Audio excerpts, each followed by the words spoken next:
Je voudrais, avant de commencer la lecture de Matthieu proprement dit, que nous nous reportions cette fois-ci au livre de Daniel. Au livre de Daniel, on a déjà évoqué le livre de Daniel plusieurs fois, en particulier le chapitre 7, avec la grande vision du Fils de l'homme. Cette fois-ci, c'est à propos de la pierre, de cette fameuse pierre dont il est question dans le psaume. Et cette pierre, elle a déjà toute une histoire. Et un des endroits où cette histoire prend un caractère quasiment messianique, c'est dans le songe de Nabuchodonosor, où, avec la grande statue faite de différents éléments, les pieds d'argile, etc. Donc c'est le chapitre 2 de Daniel. Vous savez, l'histoire de Daniel, c'est une fiction.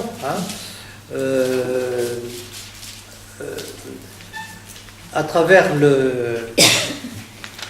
l'auteur qui est du IIe siècle se reporte en esprit au VIe siècle, au moment de la déportation.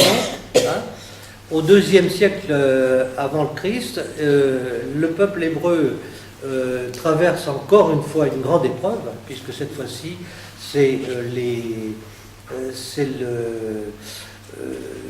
le successeur, un des successeurs d'Alexandre qui siège à Antioche, qui veut helléniser complètement la Judée, et donc qui fait des pressions de plus en plus grandes pour que le peuple juif renonce à la loi, à sa loi et à ses coutumes. C'est l'époque des Maccabées. Ces prêtres qui vont se rebeller et finir par fonder une dynastie qui va être celle des Asmonéens. Et donc, Daniel, c'est le moment aussi où commencent à se développer les apocalypses.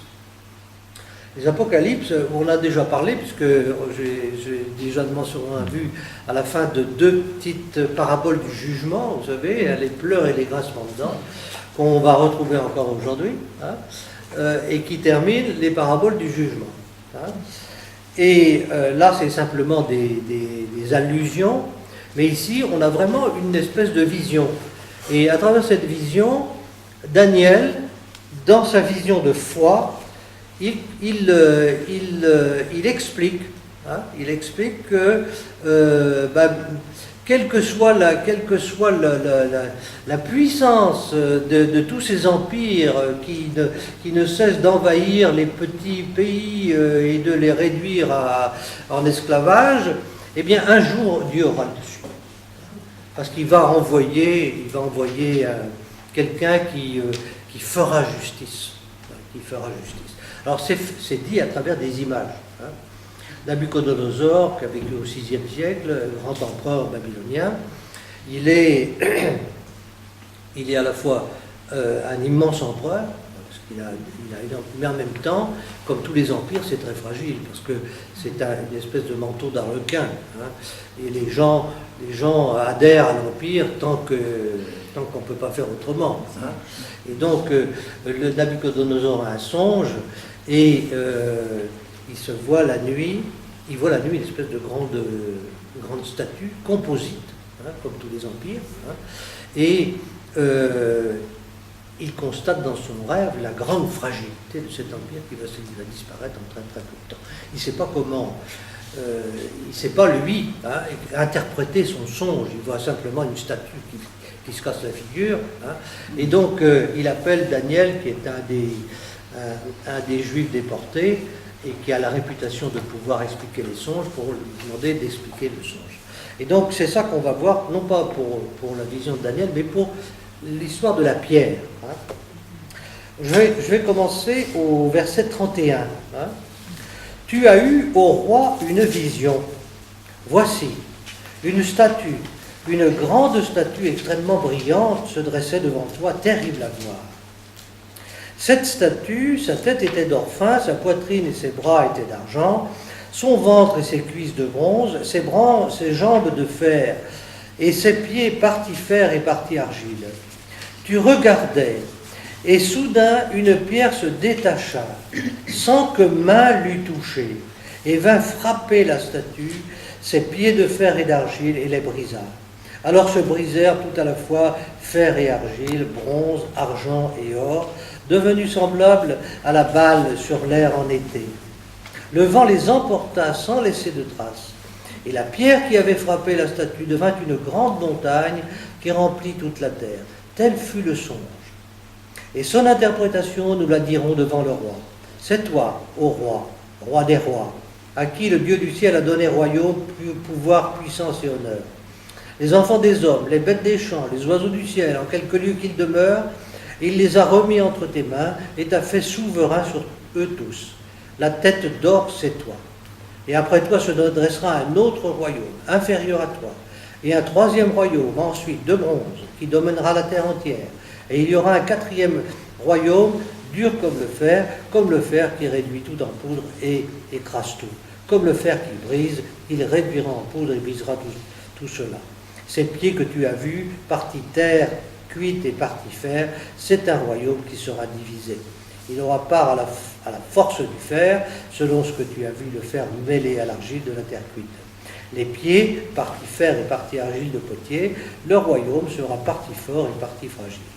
Selon que tu as vu le fer mêlé à l'argile de la terre cuite, ils se mêleront en semences d'hommes, mais ils ne tiendront pas ensemble, de même que le fer ne se mêle pas à l'argile. Au temps de ces rois, le Dieu du ciel dressera un royaume qui jamais ne sera détruit, et ce royaume ne passera pas à un autre peuple, il écrasera et anéantira tous ces royaumes, et lui-même subsistera à jamais. De même, tu as vu une pierre se détacher de la montagne, sans que main l'eût touchée, et réduire en poussière fer, bronze, terre cuite, argent et or. Le grand Dieu a fait connaître au roi ce qui devait arriver. Tel est véritablement le songe, et sûr en est l'interprétation. Est-ce que vous voyez comment cette pierre que personne n'a touchée, qui a l'air d'être touchée par le Dieu du ciel, et qui vient renverser tous les royaumes, représente le souci que Dieu a de punir les injustes. Bon. Et comment cette pierre va prendre un caractère messianique d'une certaine manière, puisque c'est la pierre de la fin, la pierre qui va finir par détruire tout. Et on retrouve les mêmes images dans le psaume que je viens de lire, le psaume 8. Dieu regarde tout ça, mais il rigole parce qu'il sait que tout ça ne tiendra pas. Voilà. Bon, alors, c'est un peu étonnant pour nous, mais ça montre comment la Bible travaille. Elle travaille avec les images et elle s'enrichit comme ça. Est-ce qu'il y a on peut en profiter pour poser quelques questions, parce qu'on va s'arrêter là, on ne va pas passer tout son temps sur la pierre, mais je crois que c'est important de souligner comme ça des petites choses. Il y a d'autres textes sur la pierre, en particulier un texte qu'on n'a pas le temps de lire dans Zacharie, où dans une vision, on voit une pierre avec 7 yeux.